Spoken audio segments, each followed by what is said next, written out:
আজ থেকে আমি আর কাউকে বাঁচিয়ে রাখবো না, সবাইকে মেরে ফেলবো।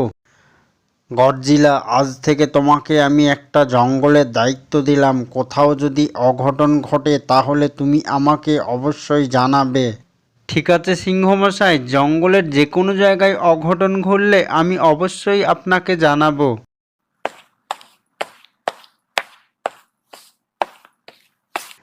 কি ব্যাপার, আজকে তো দেখছি এখানে কেউ নেই, পুরো ফাঁকা।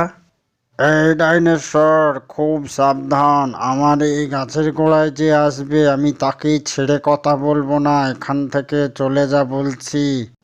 তার মানে সিংহমশাই আমাকে দায়িত্ব দিয়েছে পুরো জঙ্গলটা ঘুরে দেখার জন্য, তাই আমি এলাম। ঠিক আছে, আমি ফিরে গিয়ে সিংহমশাইকে সব খুলে বলবো। ওই রাক্ষসটা দেখছি অতিবার বেড়েছে। সিংহমশাইকে বলে ওর কোনো একটা ব্যবস্থা করতে হবে। তাড়াতাড়ি গিয়ে সিংহমশাইকে বলে দিই। বনে বনে ঘুরে যদি কিছু না পাই, জীবনটা হয়ে যায় বড় একঘাই। কি ব্যাপার, আজকে যেখানেই যাচ্ছি শুধু ফাঁকা।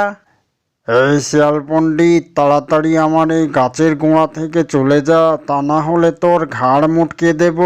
গডজিলা এসেছিল, ওকেও বলেছি, ও চলে গেছে, তাই তোকেও বলছি তুইও চলে যা। আরে কি কথা বলছো বন্ধু, গডজিলাও এখান থেকে চলে গেছে? তাহলে আমিও থাকবো না, আমিও চলে যাচ্ছি। এই রাক্ষসটার কোনো একটা ব্যবস্থা করতে হবে, তা না হলে তো জঙ্গলে রাজত্ব করছে। সিংহমশাইকে গিয়ে বলি।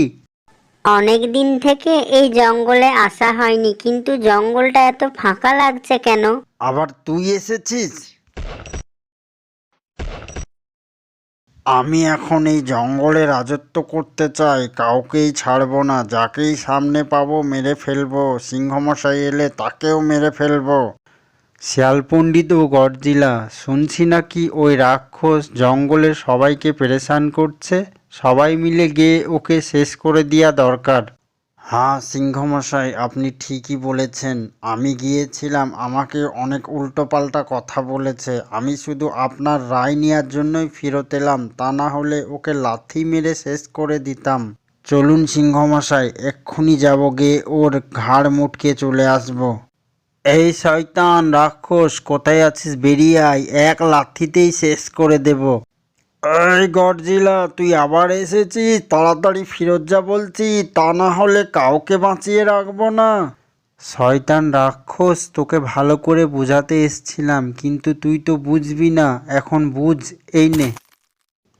আমার এক লাথিই তুই সহ্য করতে পারবি না, আর তুই আমাকে বড় বড় কথা বলছিস। শুধু সিংহমশাইয়ের মুখ চেয়ে বসেছিলাম আমি।